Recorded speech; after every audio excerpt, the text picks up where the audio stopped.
વડોદરા શહેરમાં છેલ્લા 5 અઠવાડિયેથી ચાલતા માર્ગ સુરક્ષા અભિયાનના ભાગરૂપે આજે જીઆઈડીસી મકરપુરા ખાતે 6 ડિફરન્ટ ઇન્ડસ્ટ્રીયલ એકમોના પ્રાંગણમાં આજે એક માર્ગ સુરક્ષા જનજાગૃતિ અભિયાનનો કાર્યક્રમ રાખવામાં આવેલ.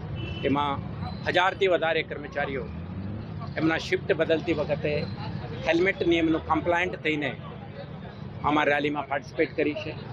તમે જોયું છે વડોદરા શહેર પોલીસ સ્કૂલમાં જઈને વાલીઓ, સ્કૂલ મેનેજમેન્ટ, ટીચર, સ્ટુડન્ટ્સના સેફટી અંગે આપણે કેમ્પેન કરી છે. યુનિવર્સિટી પ્રાંગણમાં, શોપિંગ મોલમાં, સ્ટ્રીટ કોર્નરમાં, ઇન્ડસ્ટ્રીયલ એકમોમાં અલગ અલગ જગ્યાએ આપણે જનજાગૃતિ અભિયાન મારફતે લોકો સુધી માર્ગ સુરક્ષા અંગેની મેસેજ આપવાની પ્રયાસ કરી છે. તો મને વિશ્વાસ છે કે મોટી સંખ્યામાં આજની તારીખે જે લોકો હેલ્મેટ પહેરતા થયા છે, ટ્રાફિક નિયમોનું સ્વયંભૂ પાલન કરતા થયા છે અને આપણે આવકારીએ છીએ, એપ્રિશિએટ કરીએ છીએ.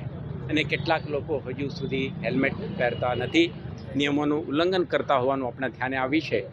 હું નગરજનોને અપીલ કરવા માગું છું, આપણા બાળકો, સ્ત્રી પુરુષો, વરિષ્ઠ નાગરિકો, દરેક વાહન ચાલક જ્યારે સ્કૂટરમાં, મોટરસાઇકલમાં કે કારમાં કોઈ પણ પ્રકારની વાહનમાં નીકળે, હેલ્મેટ હોય તો હેલ્મેટ, સીટ બેલ્ટ અને મોબાઈલ ફોન ઉપયોગ ના કરો, રોંગ સાઈડમાં ડ્રાઇવિંગ ના કરો અને ટ્રાફિક નિયમોનું પાલન કરીને જ્યારે રેડ સિગ્નલ પડે ત્યારે રોકીશું.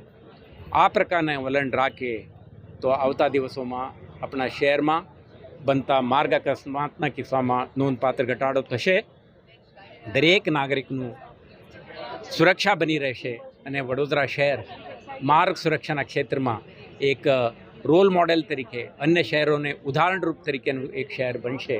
અને આપણા જે metropolitan city, model city, smart city બનવાની આપણા એસ્પિરેશન છે, આમાં ખૂબ બૂસ્ટ થશે.